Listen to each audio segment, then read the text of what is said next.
Well, good afternoon, everyone, and welcome to our webinar, Supporting the Mental Health and Wellbeing of Remote Employees. We've had a great response to this webinar as part of Mental Health Awareness Month, with over 60 people signing up. So we'll give it just a couple of minutes to let everyone jump on and join the webinar. But I can see on my screen that we've already got 10, 15, 20. Well, Steve, everyone's coming on to see you, so I hope you're prepared, sir. For those of you that are regular to our Strive sessions, you may have noticed that I wasn't delivering our last session in partnership with Tangerine PR. This was because I was actually getting married and on honeymooning, so it's great to be back, a fantastic time. But I did manage to tune into the Strive session. And I just want to say a huge thank you to Strive's marketing director, Lucy Harvey, for stepping in and delivering a brilliant and insightful webinar. And you can find that on our website on Strive sessions if you are interested in catching up on anything we've done previously. So whilst we are waiting on everyone to join and to help me shake off my nerves as my first webinar back, please do click on the chat function at the bottom of your Zoom screen and perhaps introduce yourself and tell us where you come from, and I can call you out and sort of introduce, so we just feel at one within the room. We do like to do these virtually, but it'd be great to be in a room at some point and get everyone in again. But whilst we're getting everyone saying hellos and different things like that, Steve, whilst we're waiting, I always like to ask our panelists, if you had to choose hold music whilst you waited for something to start, what would it be and why? Well, you see, now I'm good at this sort of stuff because I'm into music, you see. So I like to think of myself as a karaoke singer. I'm not a very good karaoke singer, but I like a good sing song. Fantastic. And my karaoke song, I need a duet though, Michael. So my karaoke song is, which would be my holding song, would be Phil Collins' Easy Lover. So you would have to be Phil Bailey, which is the really high notes. And then I was just about to say, I bet that's got the high notes. I'm going to have to do that. Yeah. You've got to really think it through. But yeah, it'd have to be, and that's just always been my go-to song since late 80s. So I've always loved that song. I'm not a massive fan of Phil Collins actually, but I love that song. So that's what it would be. Fantastic. Well, mine always has to change each time, but the thing with me after my honeymoon was James Brown, I Feel Good, really loud. Just that start gets me every single time. I'm not sure how it would be sort of holding on 15, 20 minutes, and there's not too many high notes in there at the start. Yeah. So I think I could just about get over that. You can overthink this thing. You never think karaoke. It's about just committing. That's what it's about. And I'm not a good singer, but I do like a good sing. So for anybody in our audience, if you do like karaoke, you can sing. Why don't you stick your song in there as well as we're moving through? I mean, this session is all about supporting the mental health and well-being of remote employees. So as part of that, it's about smiling and having a little bit of fun, which I'm sure Steve and I will do today. But we'll also be talking through some serious points. I'm really interested in hearing Steve's view on this. I think it's fair to say that, Steve, you're at the start of your journey and it's never complete. And therefore, this conversation is going to be about kind of the things you've learned, the things you're always learning. And ultimately, you're particularly well placed with having quite a remote, diverse workforce in the community for this conversation. So I'm looking forward to going through with this. Mm-hmm. Great. It's 5 past the hour, so let's begin. A little bit of structure and introduction for those of you joining Strive sessions for the first time. My name is Mike Brennan. I'm the co-founder and CEO of a wonderful organization called Strive. At Strive, we help teams to be heard, taking their small insights day by day, leading to real change that matters. We work with both private and public sector organizations, small and large, and our platform enables organizations to collect real-time insights from their people, which help organizations to achieve their key priorities. Staff wellbeing, engagement, and staff retention are 3 key pillars that our technology and people teams support organizations with. And through active listening, we help organizations to move away from the reactive annual survey model, enabling more of a proactive approach to support and engaging your number one asset, which is indeed your people. As part of our approach, we like to partner with the world's most forward-thinking organization and indeed leaders of people to talk about the most current and challenging topics which relate to employee engagement, well-being, communication, and experience. So today we are joined by the wonderful Steve Beharall, who is the head of Newcastle United Foundation. Steve, welcome officially. How are you? I'm very well. And just a quick disclaimer that I've got a very sick son upstairs who is about to enter the room. You all right, Vincent? Go on, you wait through that. So this is a typical Zoom type meeting. So he may well join us at some point. But I'm very well. I'm working from home. I'm looking after my boy, but I'm delighted to be here. Good, Stephen. Thank you so much for giving up your time, particularly as your young lad's not very well. And I hope he is okay. And if he does come and join us, fantastic. Maybe get his view too. But to our audience, this is live. This is real. This is still the hybrid working world in which we live in. So very much welcome to all of you. Just to officially introduce you and Newcastle United Foundation, Steve, straight off of kind of LinkedIn, really.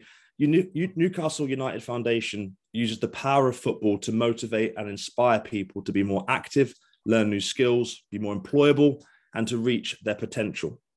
As the official charity arm of Newcastle United, you coach, mentor, educate, and provide opportunities to communities that truly need them, reaching thousands of people each year across the Northeast.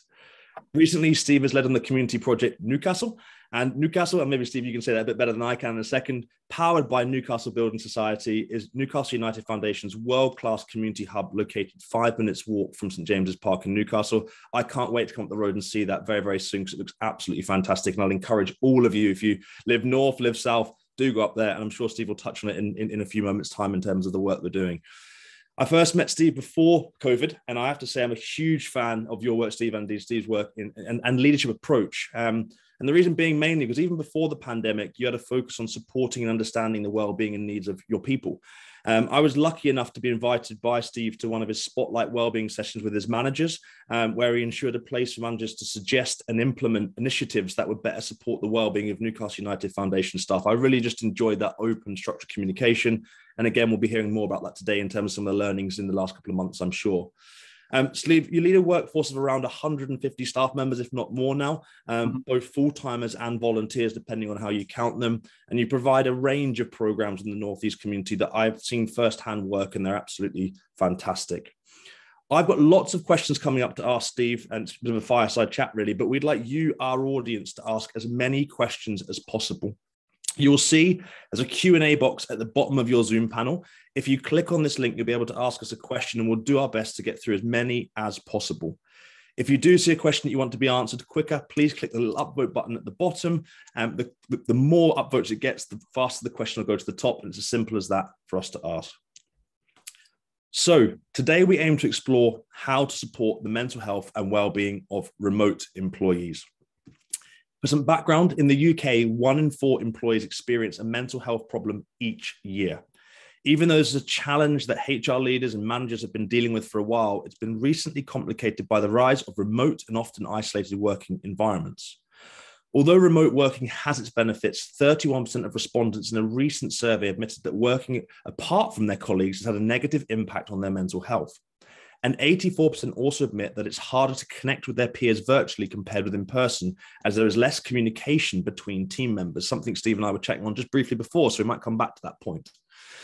Now that these employees are harder to reach, geographically separated and potentially more at risk of developing mental health issues, it's essential that organizations understand what their employees are going through, so they're able to support them in a way that suits each employee best. And this is where in this webinar, we'll be tackling, hopefully, this topic and discussing how modern organizations like Newcastle United Foundation are finding these challenges and indeed looking to approach these challenges over the coming months. So, Steve, that's my introduction done. Welcome again. But just to start us off today, perhaps you could start in your own words by telling us a little bit about Newcastle United Foundation and indeed the organizational structure and setup, just so we can get a feeling for how you work and operate. Yeah, so we're up to a workforce of 200 now. So that was part of, so we took on another 28 staff since January, partly because of our new capital build that you mentioned. So it's Newcastle. There's a lot of, it's NU Castle. So there's a lot of initiatives across the club and foundation, which are NU Perks, NU Jostle. So it's a play on Newcastle. And it took us 3 years and 3 different groups of consultants to come up with that name. So anyway. Brilliant. It is Newcastle, yeah. So we're up to 200. There's approximately 140 of them are full-time, and the rest are our sessional members of staff. Essentially, we just help people to become more active, more healthy, promote positive mental well-being, try to reduce stigmas, try and be inclusive and tackle discriminatory issues across education and schools. We'll help people get qualifications. We'll help people get jobs. And it's really about, our mission is to unite a community, and we're trying to do that so people can realise their potential. So we take that Newcastle United's brand, the love and passion for football and the Premier League and Newcastle United, and we take that interest and curiosity into the community. And then we've got a portfolio now of about 41 different interventions across those different areas. So that's essentially what we're trying to do. So we cover approximately, we'll go right up the borders of Scotland, Northumberland, lots of urban and rural interventions there. We're across Newcastle, North Tyneside, Gateshead, and County Durham. And I suppose for the context of this discussion, a large percentage of our workforce are working remotely. So in schools, in other people's offices, in community hubs. So yes, we've had to think really carefully about how we support our workforce so that they can do three things really.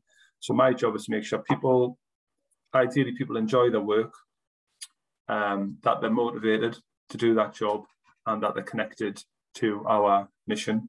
And if we can get those three right, then we're kind of in a good place, particularly around well-being, particularly around purpose, particularly around their control. And all of those things help us deliver an amazing product. And the product can only be delivered by the remote workforce. So protecting them I see my frontline staff as our number one customer. Yeah. So in terms of my leadership style, or is it really around servant leadership? So there isn't a pyramid that comes up to me. It should be opposite to that. And that way we make sure people are absolutely fully resourced to do the job well. And then what you get, if you support those frontlines, that remote workforce really well, and there's a great product, your number two customer, who is parents, participants, learners, become your sales, your marketing, and your comms. So essentially, that's all of our focus really should be. All of our support services, whether it's head office or finance or marketing or HR, is all about supporting our frontline staff to deliver an amazing program. Then all we have to do is get them in the right product in the right place at the right time in that tracksuit, which makes them completely inspirational in the Newcastle United brand. So our inspirational role models can then do this work, which is the mentoring, coaching, teaching, or whatever else. So that's kind of how we're 14 years old now. You mentioned Newcastle. In 2016, we made the ambition to raise the funds and build ourselves a home in the city centre. It's a goal kick from St James's Park.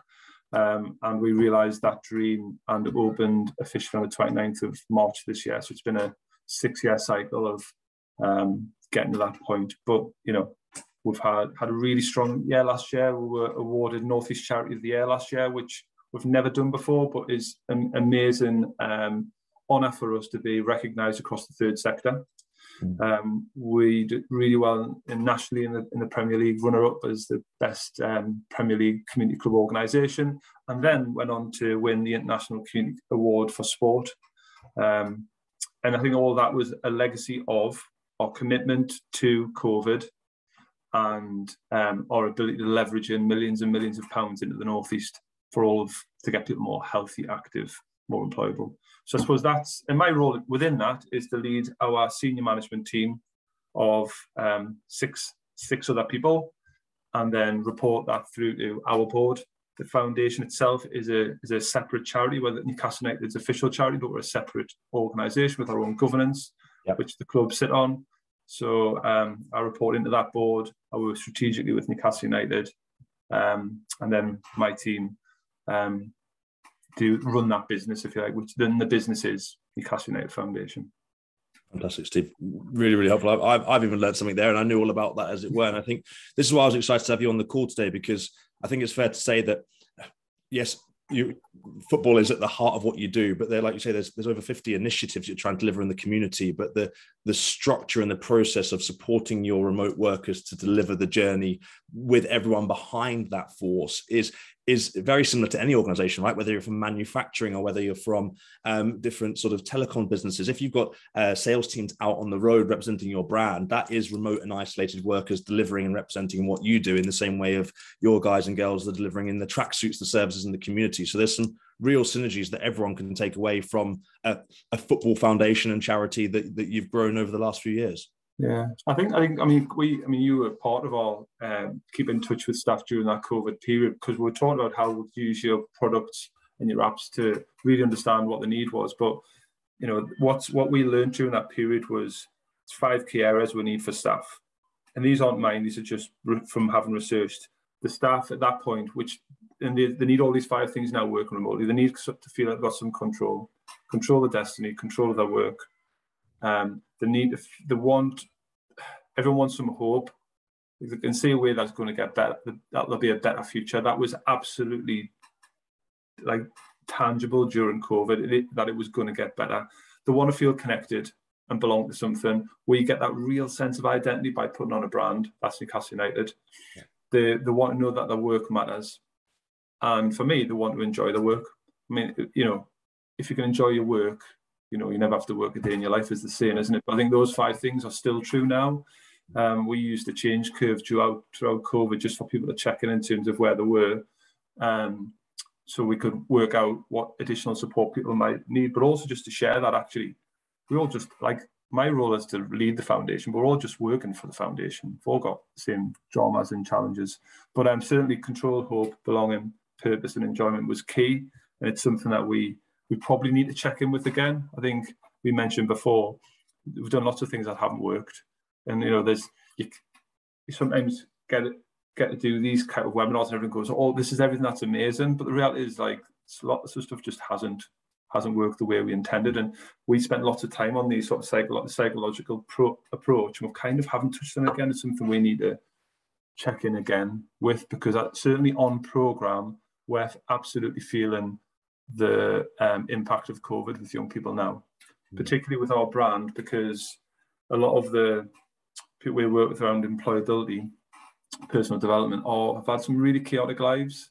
You know, that you think of a young person or a young adult who home life is not good, and they don't go to school. That's like our bread and butter. And what we found is with that brand, trust is so important in our delivery, in our product. You get that with the badge, because it's 130 years old. So, but what we're finding is that we're getting lots more. We're getting lots more. It's all right, darling. I'll come and get you in a minute. Go and get a wet wipe. What we're finding is that it's presenting a lot of, when you can speak to someone where you trust them and it's safe, we then start to disclose like how bad life might have been during COVID. So we're finding the return to work is not 5%, but certainly 10% more than it was. Absolutely. And Steve, I know you're really busy, so do shout if you want, and I can kind of. Oh no, it's fine. Yeah. I think off the back of that then comes a lot of pressure on those frontline staff, aren't they? And today we're talking about kind of supporting the mental health and well-being of remote workers. So just paint a picture in terms of one of your kind of frontline staff, remote workers. Do they work in complete isolation? Are they paired up? Are they in teams? Is there a management structure? How does that work? So we deliver about 1,000 hours of activity a week. And of that, 700,000, it's more than 700,000 hours of physical activity a year. So all of our delivery, our project officers, our development officers, our coaches, our teachers, we're on a 35-hour-a-week contract, but we're committed to them doing about 25 hours. That's like our utilisation, 25 to 27. The rest is for travel, planning, and everything else. We try and keep that balance right. In terms of that deployment, a lot of our work is in schools. So whilst they work in a school, they'll work on probably 3 different schools a week. They might come together for some evening provision. But by and large, in terms of the deployed workforce, it's unless we're working in bigger schools, they're kind of got our kit on, they've got all of our resource, but they're out there doing it. Yeah. So, and then part of the challenge we have is we've grown significantly in the past 4 years, like nearly 500% in terms of people, in terms of income, everything. So part of the challenge that we have is that our people skills haven't, we're chasing the tail with that in terms of we've got some great people, but we're still chasing the tail in terms of how all of our people managers manage consistently. So we have put our business plan on a page, and then we try to link those 5 themes to appraisal so people feel connected to the mission. But still, it's fair to say there's still some challenges around our HR's capacity to keep up with the growth of programs and then support people, managers to support staff. So what I'd say we're still trying to work on is that consistency around contact time. So if Michael, if in terms of the foundation work, if I line manage you, I might never work with you. So I'm a line on an org chart, but I'm not giving you any day-to-day feedback or direction because you're deployed across any one of those sort of 50 foundation programs. So it's complex in terms of the product isn't, and it shouldn't be, but it's complex in terms of keeping in touch. So we've got a number of different ways we're trying to keep in touch with staff and a number of different interventions around health and wellbeing. we deliver a lot of these to the public. What we really need to do a bit better is divert some of them back in-house. But I think the last staff survey was that the majority of staff, with last month's Strive survey, was 65% of staff are either happy or very happy. And that's just something that we check on every couple of months in terms of any major changes. And I think that's a good number for us in terms of the workforce. Because that was going to be my next question. And I know it's kind of slightly loaded for us in terms of how do you check in your staff, and you use Strive currently. But I suppose to reword that question, why is it important for you to check in on your staff and know that 65% is a level on a regular basis? Why do you care about that? Because we made a commitment to the workforce. The culture. So I suppose we've got a real risk. 3 years ago, we had a smaller team, sort of 80 full-time staff who'd been with the foundation for a long time, were on that journey of change. And we've had it, as we've grown, there's a risk that, and they own the culture. So we can nudge it with interventions. I mean, I've spoken about this before. Like, I think it's about office culture. It's not like buying an office puppy and a ping pong table. It's owned by the staff, and we can nudge it. And we've had a really strong culture. The risk for us is we've got with lots of new staff comes lots of new ways of working, lots of motivation, lots of new ideas, but it can change very quickly. So I think we've always tried really hard to try and find inspirational people. So in terms of the type of staff we're really looking for, where there's a qualification for compliance, that's fine. But after all of those transferable skills around people who've lived with as young carers or speak multiple languages or have grown up in poverty, like they're so important skills and experiences. Like some you wouldn't want to give to people, but having them are really important.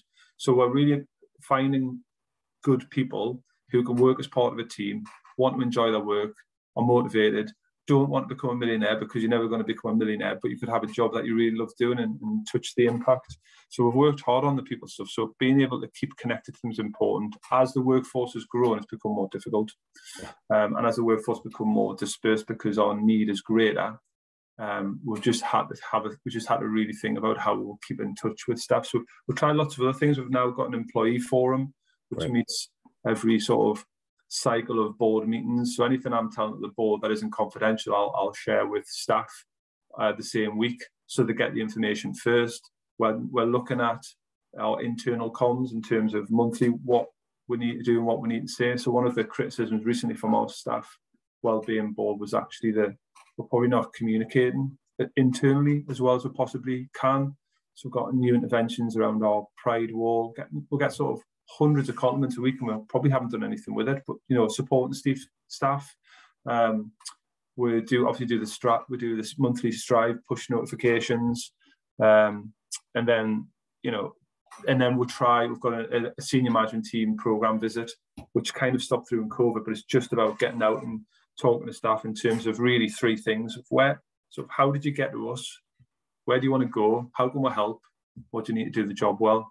So we're trying to be connected, but it's not always easy. We've got 34 managers or coordinators, so to get a consistent message can sometimes be a bit of a challenge. But and then recently we were writing a people plan for July, and we brought that forward. We launched it in February, which are around 5 key areas. One is around all of the things we do or plan to do around recruitment, a theme around retention and what we're going to do to keep staff. A new one there is our stay interviews. So after 12 months, we do a stay interview, which is very similar to an exit interview, but we'll just get all the insights we can at that point. We've got another pillar just on insight. So where can we listen? What can we learn? The reality is we'll learn the most from an exit interview. It's so detailed, but we need to understand as much as we can around the workforce. And then we've got training and development, and then culture and environment. So all of those sort of together are a commitment to people. We want to launch the people plan with some marketing and comms later in the year, so we can use it for recruitment, but also tell the story of working for Newcastle United Foundation. I think that's really important. As I'm listening to you and having had the luxury of working, beside you at times, Steve, it is that commitment to people. And, this webinar is focused on supporting the mental health and well-being of remote workforces. But communication underpins all of that, whether that is asking staff how they're thinking and feeling, whether it is checking in on a more regular basis, whether it's a stay interview. That I love that. I've never heard that before. I think it's absolutely fantastic. I'm going to take that away from today, because I've heard so much around exit interviews and then how we prevent that from happening. Naturally, there's always a churn, right? But you learn so much at that end, as you said. And if we can pull that forward into the organization as you bring people on and during and through, that communication is going to filter through, and that commitment to your people ultimately will build trust. And I think back to your trust point of 130 years of the badge is there, which gives you sort of, a foot in the door to feel confident to speak up. But there's also got to be the trust between remote workers and leadership to be able to speak up when something in isolation is not working, right? So it's all about that communication play that comes together for you, that you're doing so much around it already, that's really going to support the mental health and well-being of your staff, because they can speak up if there's a problem. You won't be able to fix all of it, but you'll know about it and will do your best to help with that. Yeah, I think we're certainly transparent. Our board have just introduced a 2-day trustee group meeting format. They're totally confidential if people want it to be, where people can speak directly to the board, which has been really well received. So we're trying to do as much as we can. Doesn't mean we'll get it all right. I know I've got a question here actually about how can you create an inclusive environment for LGBTIQA plus people who are working remotely. Right. I think it's a very good question in terms of the workforce. So one of our KPIs is actually around our workforce, because if you look at us, we're actually largely white British, and we're largely ways that there are a number of women are less represented in the organisation. They're in actually senior or management positions. And our commitment is so by July we will be able to get so our year end is the end of July. We'll have a full breakdown of all of our participants' data, and we'll map that with staff data and local census to try and work out how representative we are of the communities that we serve. In terms of creating an inclusive environment for anybody, I think that just comes back down to the culture. We've got a strong culture of teamwork, and we've got a hell of a lot of kind people. It can be absolutely underrated, but in terms of our mission and our ability to connect with the community, you just need to have that in your DNA. You've got to care about it. You need to be committed to it. You've got to work as part of a team.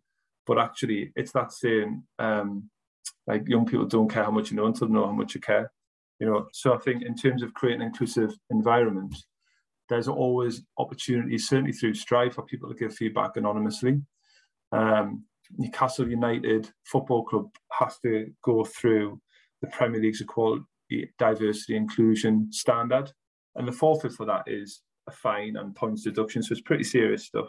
We work with the club on that standard in terms of the types of programs we work on, but actually one of the targets for us is who works for us in terms of positive action. Yeah. So I'm not sure how we'll make it more inclusive, but it's certainly on our agenda in terms of who works for us and how we're represented and how we represent the community that we serve. But I had a really interesting conversation with the club last week about this meritocracy of seeing beyond colour and seeing beyond people's beliefs or faiths and just doing the right thing all the time. And I was fortunate enough to be at a meeting in Scotland on Monday. Gareth Thomas was the guest speaker, and he was talking about discrimination in general. And it's just how do we challenge stereotypes in the workplace and in the community, regardless of whether it affects you. And I think that's a journey the foundation needs to be on. We went on a journey around safeguarding 5 years ago, and I'm really pleased to say are an outstanding community club organisation audited by the Premier League and Bernardo's. That was a commitment 5 years ago. We're sort of 12 months into our Equality, Diversity, Inclusion action plan and working with Newcastle United. So I'm hopeful in the next 3 to 4 years we'll see the benefit of that. So I don't know if I've answered that question, but it's... I think it does, and hopefully it has to the person who's put that in. Sorry, it says anonymous attendee, but I think it's exactly that. From from an inclusive point of view, it's about listening to everyone's views and taking action in different ways based upon different groups of staff views, right? So in the old ways of looking at surveys and different things, it might have been by your role, by your department, by your gender, and that was as far as it went. Now it's about looking at different ways in which people are working, different religious groups, as you said, from a kind of ED&I point of view, and indeed the LGBTIQA plus point of view. If you can identify different cohorts of people with similar views and beliefs from a question or a survey or pulse like Stripe, and then actually take action from that, and people can be seen to be doing something from a leadership point of view to support those views of change required, then that's a really powerful way of keeping the whole organizational structure in the same journey. You're asking the same questions of your groups of people, but by being able to look and view responses in a slightly different way, particularly from feedback and around well-being, by doing different things to support those groups, that can also really support an inclusive environment. So that's a bit more granular from my experience of working with organizations, but it's a powerful way of doing it. I think it's a couple of things, isn't it? I suppose in terms of consumers and employees, they both want the same thing. Consumers want a great product and to know what you're doing to solve society's biggest problems. And your employees will want the same now, especially the younger workforce coming through. They want to have purpose to their work, and they want to know what you're doing around the environment. They want to know that absolutely you've got a commitment to EDI and you've got a plan for it.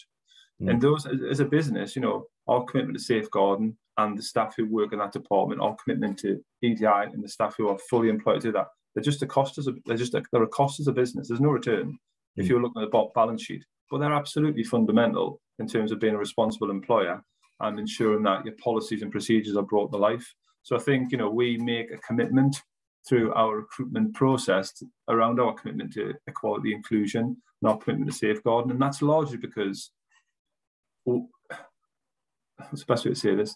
Anybody who doesn't share the same views would be scared off at the very beginning of the recruitment journey with us, because we absolutely are looking out to keep participants and staff safe, and our safeguarding commitment. And actually, we are fully committed to inclusion, regardless of what people think or believe or where they're from or their heritage. So we make a really big point of that because we're committed to it. Our fourth value is around being inclusive in nature. So hopefully what you recruit people who are committed to that at the very beginning, and then it makes it you're kind of in the book on the same page on day one. And then before their induction after the first month, we share the policies for safeguarding and equality. So my view there is, actually, if you're going to have a sit down with the senior management team in the first month and to give you something to read, you're probably going to read it. And that's how we get those sort of rather meaty policies in the way straight away in terms of this is our commitment. So yeah, and we're not perfect, but we are committed to it. No, and I think in the same discussion of kind of equality and inclusion, and the next point of one of the questions that comes up is very sort of paramount in terms of well-being, but it's sort of it's calling us out a little bit. And I'm interested in your views of looking after the staff well-being is part and parcel of good management practice. We both agree that because we're trying to put it in place, and we do that, but some don't. But let's assume that all do. Really interesting question from your point of view. What is being done differently to support people remotely rather than in person? So, are you doing things differently, or are you treating everyone equally in an inclusive way? I'd be really interested in that. No, I don't think we're doing anything differently. I think Northumberland is different for us because it's so isolated. So we just talked before about Berwick and your wedding and stuff, but it's 63 miles from head office. Yes. So there's some challenges there if you're a session member of staff around the support you need to do the job well. There's some issues if ever you need to get to head office, because head office is sort of 62 miles away, so you're not claiming any mileage. So there's some real challenges around that. We have got quite a young workforce. If I'm honest, probably 50%. It's probably under 25, 26, and they really do want to be connected to the mission. We've got a whole marketing and communication strategy, and part of, if anyone gets a chance to look at some of our case studies, was hold them all on our YouTube site. They're really emotive, and they're linked with funders and the impact that staff are having. So we're constantly trying to promote our products. Our product are absolutely our people. So I think I'd like to be able to put my finger on it better. The support, where we've just launched, about to launch a training program with Newcastle College through some ESF funding from semester one will be September to January. later this year, which is about people managing. It's just how are you going to do the job well, linked with all our policies and procedures. And I'm hoping the legacy of that is all of the staff who have a line management, it feels consistent and regular and scheduled. And there's open dialogue. Because again, the challenge we've got with that remote workforce is they might never ever see the line manager, or they might not see them very often. So to ensure that they're supported, we just have to, at the minute, we're just taking a view that people are supported because the business is doing really well and the compliments are amazing. And we do have complaints like any business would have, you know, that's information, and we'll respond to some of that and all of that. But so yeah, I think the challenge is I can't put my finger on it. This cycle of business plan was all around internal growth, so around our systems. So we invested in, as well as Strive, we've got a HR system, a new website, a new booking system for Newcastle. We've got a new finance system, all to try and we've got a new CRM system, all to give us live data. But the live data we can't get is the most important, and it's people in the field. So we work with another company called Coordinate, which is a staff planner, which helps us get people to places and holds lesson plans and policies. But other than that, you know, I can't put my finger on that, on the most important metric, which is actually people. We've got an impact manager who can tell you at different points in program delivery the impact we're having around our assumptions and our activities and our outcomes. But we still don't have anything unless you get boots on the ground. So, you know, and I don't know what the answer is. I'd be keen to see what other people think, but particularly as it could be 62 miles away. Yeah. And that's something that we as Strive are working on at a minute, because right now, obviously, we help you to deliver kind of pulse questions or surveys or the always listening approach to those people, which is great. But there's got to be that balance between the trust of people being able to confidently use that system, whether they're in the head office or 60 miles away, and that ability to then see action and change come at a pace that works for them, right? So from our point of view, we're always thinking about how do you turn those human elements and touch points into a way that you can do something with that data, as opposed to just saying, okay, great, it's 65% today and then it's 70% tomorrow, something's working. We need to know if it's not working, in particular, which areas of staff might need support. Is it indeed those that are 62 miles away, or are they actually the happiest because they're left to get on with their job because they're resilient and feel supported and have all the community support around you? I think that the fact, I mean, there's two things. I think the fact that we're trying to do something means the staff know that we're committed to it.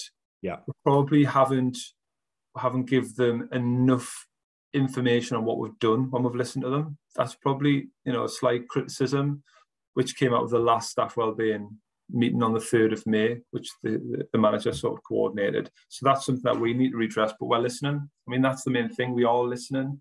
And it's like that, was it a Taylorism approach where, what was that one? It was like a scientific approach, wasn't it? Where factory workers were observed for a period of time and they thought something to do with the lights and productivity went up, but it wasn't. It's because people were paying attention to them.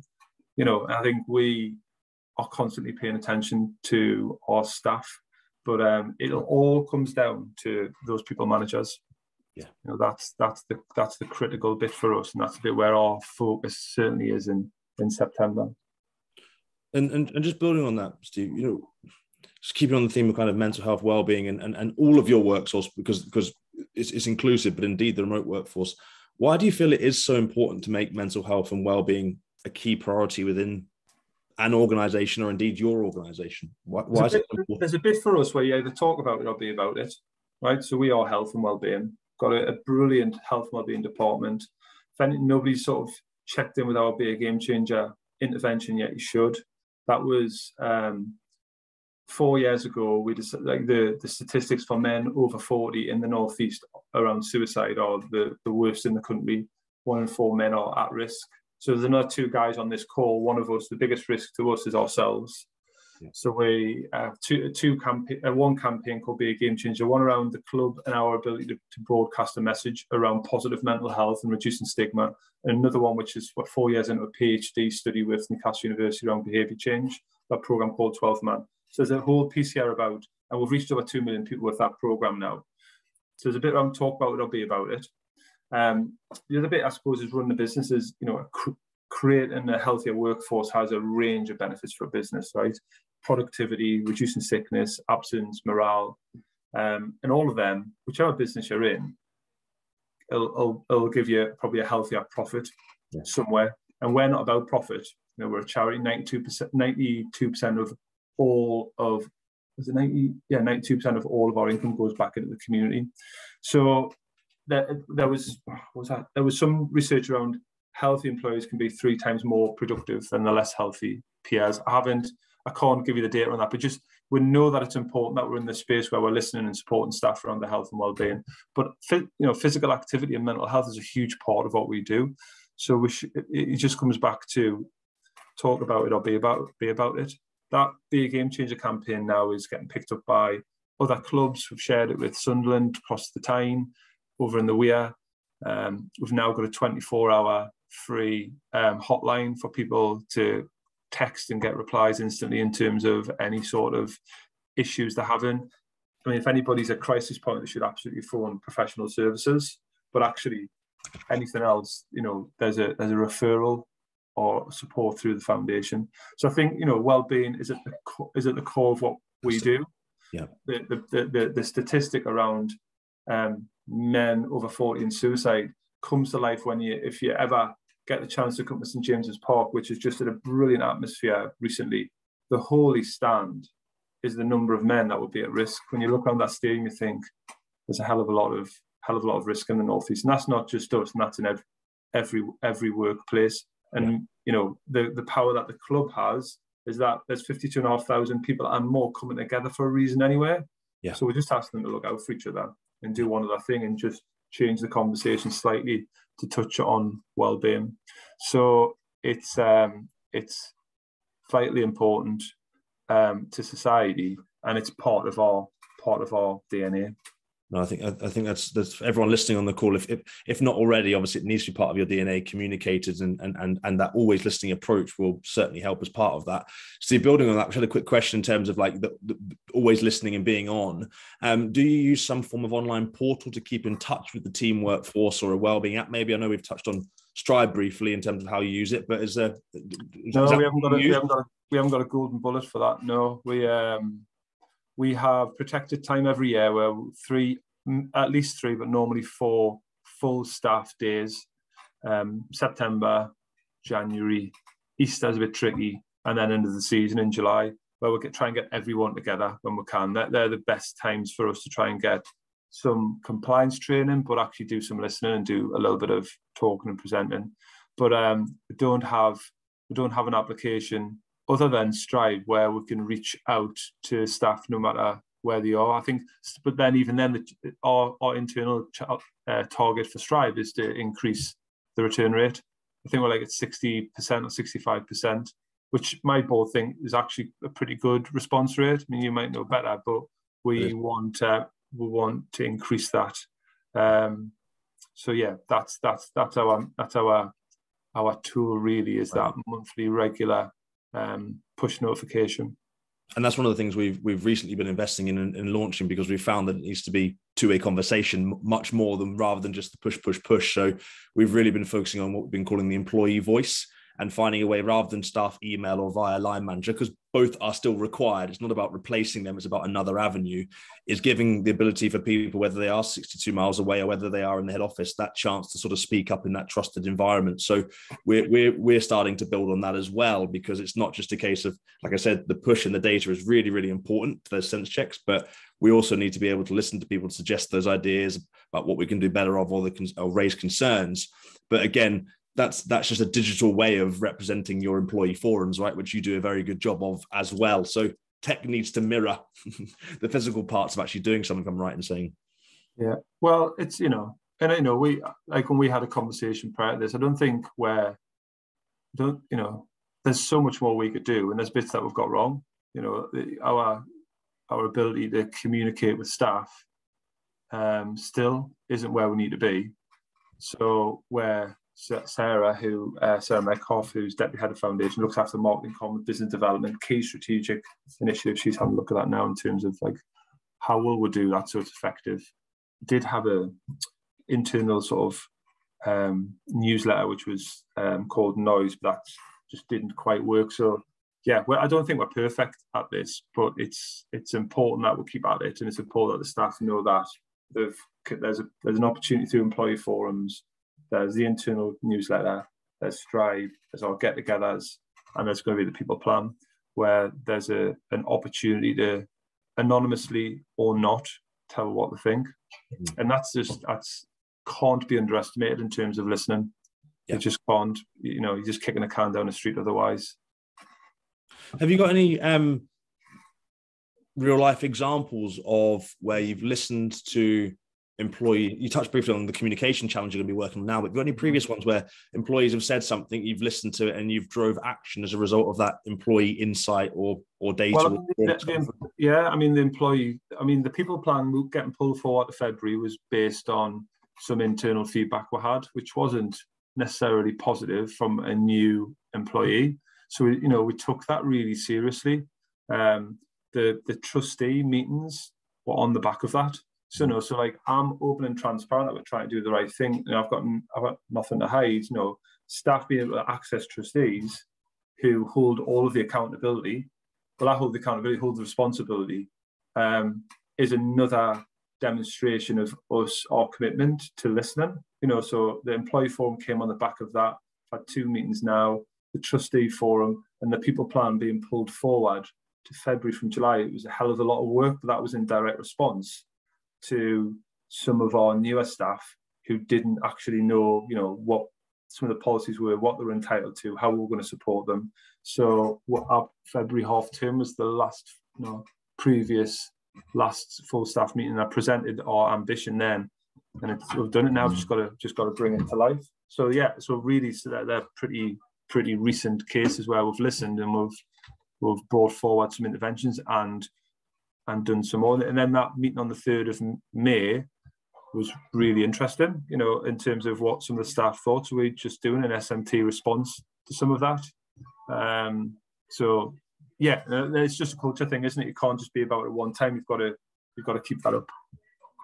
That's super, super important. To our audience, we've probably got about 5 minutes left of questions, and then we'll be wrapping up as we go forward. So if there's any other questions you want to put in, please do. I've got a couple more questions to finish off with Steve as we move through. But also to Leila, thank you very much indeed, relating back to the kind of LGBTQI plus point. There's examples of wearing rainbow lanyards, celebrating Pride and LGBTQ plus History Month, and all these good initiatives, and also bringing that into the wider key pillars such as Mental Health Awareness Month, and really celebrating how all of these align up together is super, super valuable. So thank you very much indeed for those comments and notes around there as we move through. Steve, I noted previously you were saying that you have lots of good initiatives that you deliver into your community around supporting their well-being, particularly for the remote community and the different groups that you've got, and you at some point would like to bring some of those into your organization.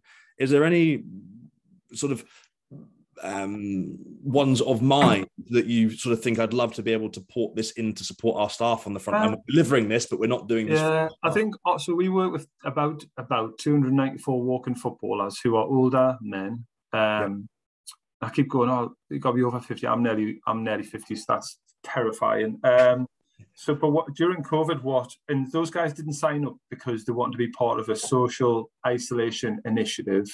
They just wanted to play walking football. Some haven't done that anything for 25 or 30 years. So it's an amazing program. We've got 12 or 13 around the region now. But during COVID, that became a walking club, and then it became a football talks group. The football talk group still continues. So we facilitate a discussion with the walking footballers before or after the sessions. There's always a wellbeing check-in, but then the conversation is theirs. That's an initiative that I would love to see across the foundation.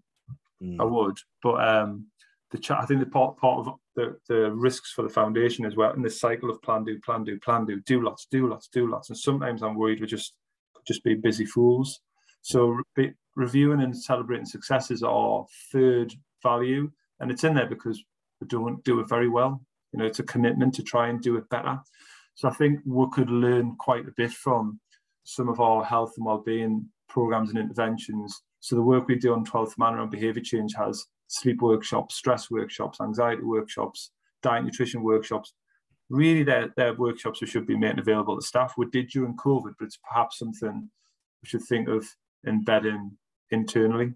Our United as One programme is a commitment to inclusion that we deliver across schools at Key Stage 2. Our ambition is to deliver an iteration of that across all of our programmes. It's also something we need to do in-house around how we stereo all of the different protected characteristics. So yeah, I think the football talk sort of really jumps out as it's a weekly. I mean, those guys after they play football, they want to hang around. They're in a nice new building, want to have a cup of coffee. It is about social isolation, but we could certainly learn bits and pieces from that programme in terms of the wellbeing check-ins.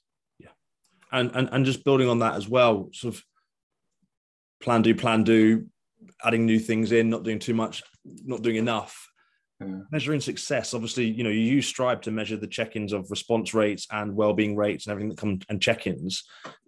How are you going to utilize measuring? Are you going to measure as you go forward? I know you do it in your programs, and it's important for your funding. You're going to do that as an organization as well, and if so, what do you track? I think you've posed a question where that will happen. So our impact manager has now developed theory of change models across all of our program delivery. And I'm saying all of them, some of them where the outcomes are similar, kind of grouped together. So when we do all of that impact framework, so basically take our football kicks. It's about diversionary activity really on a Friday night between 6 and 8 for young adults and young men. So the primary outcome is really around improved community cohesion and improved physical and mental well-being.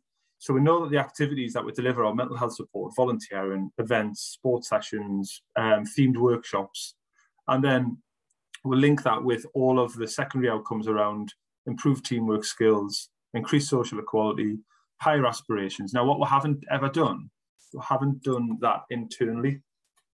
And I think there's perhaps a piece of work around doing a theory of change around all of our interventions and our assumptions so we can track it.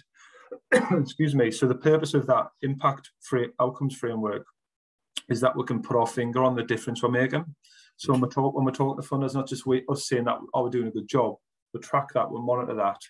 Ellie, our impact coordinator, can get a finger on that and work with managers and coordinators to make sure we track that safely and we can get the real juice from programs. But we haven't really got a theory of change internally for culture or behaviour or well-being. And just having this conversation, that feels like something that we could take some of the learning from delivering programs for the public and actually turn it inside. I really think so, and it's just listening to you there that we've been working with a number, not in the sporting world in terms of who we've been working with, particularly in the education space.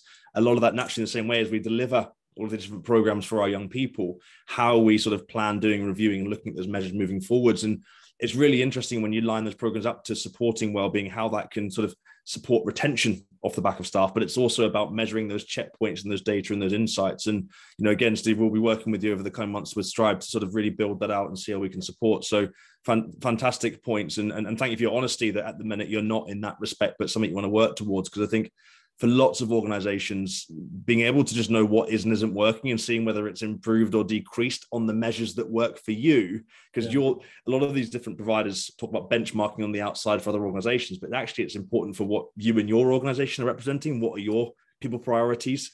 If it's around well-being, what are we doing? What initiatives are working? What are not working? What do we change? What do we add in? What do we drop off? So I think that'd be a really valuable bit of work ongoing for you. Well, I think one of our targets is around churn. So previously we've sort of lost some project delivery staff after just shy of 2 years. So the stay interviews are directed sort of 12 months in to try and preempt some of that.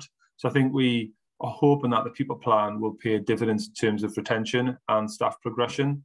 Yeah. But it's a little too early to measure any of that. We just know that that's one of our assumptions that we're trying to tackle. Absolutely.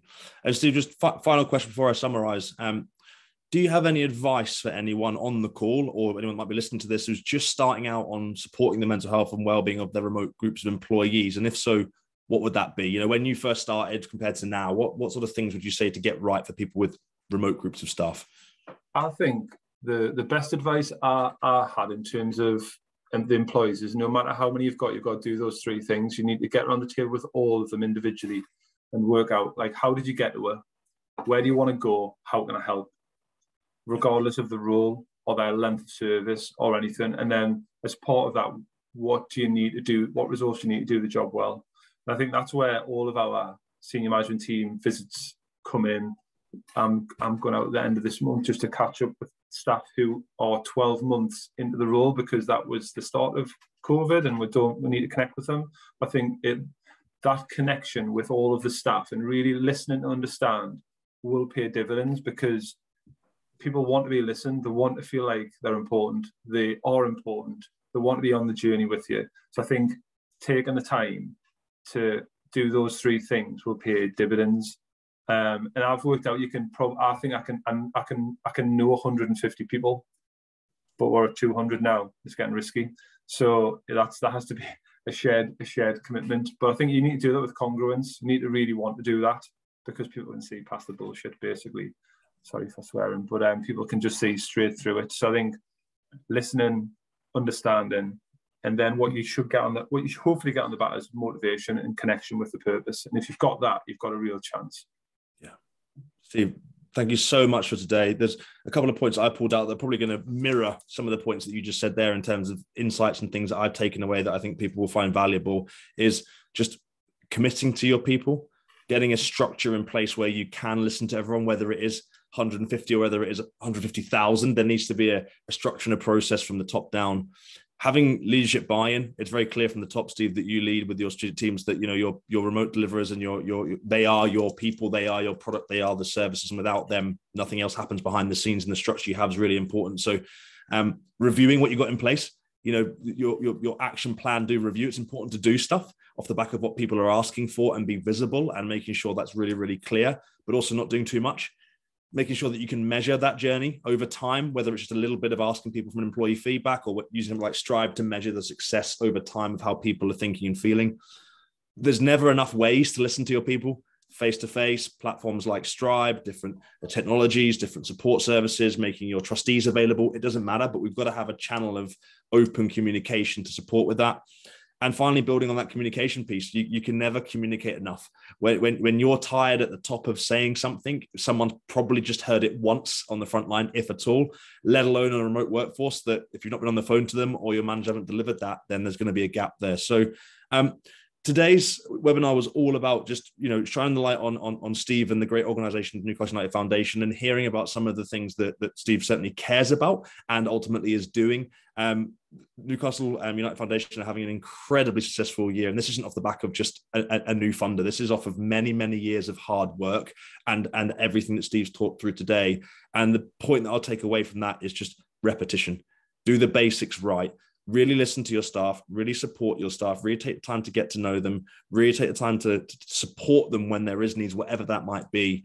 And if we create a culture of listening, that will ultimately enable trust for people to talk about things that they might have on their mind or might be affecting them on the front line or in the office, which as a result of that, you can then support the mental health and well-being of your employees. So any feedback from anybody after the session to sort of the questions we didn't ask or the questions that we should have asked, anything else that we can do better in the future, please let us know. And if you do have any questions that we've not had a chance to ask Steve today, please just email them to the Strive team off the back of the email that we'll send out. And I'm sure we can get some answers from Steve if we collate them all together. But Steve, thank you so much for your time today. I hope your little one's all right, and I look forward to doing some camping in the Northeast at some point when we get a chance to do so. Appreciate your time. I'll catch up soon. Speak soon. Thanks, Steve. See you then. Bye.